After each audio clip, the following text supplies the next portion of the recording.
జలదంకి మండలంలోని చామదల కమ్మవారిపాలెం గ్రామాలకు వెళ్లే మార్గంలో ఉన్న నేరెళ్ల వాగు, గోపనపాలెం సమీపంలోని వాగు, కర్కోలు వారిపాలెం గ్రామానికి వెళ్లే మార్గంలో ఉన్న వాగు, బ్రాహ్మణక్రాక, సోమవారప్పాడు మధ్య ఉన్న వాగులు ప్రమాద స్థాయిలో నీటి ప్రవాహం కొనసాగుతుంది.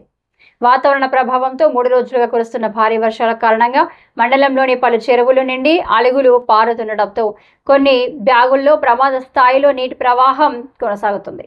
పోలీస్, రెవెన్యూ శాఖలు ప్రజలకు ఎలాంటి ఇబ్బందులు తలెత్తకుండా ముందు జాగ్రత్త చర్యలు తీసుకున్నారు. తహసీల్దార్ ప్రమీల, వీఆర్ఓలు వారి రెవెన్యూ గ్రామాల్లో ప్రజలకు అందుబాటులో ఉండాలని ఆదేశాలు జారీ చేశారు.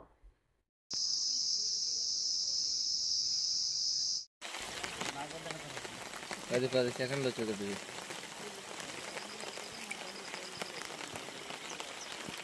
ఏరో మొదలు తడుస్తా ఉండవా?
బండి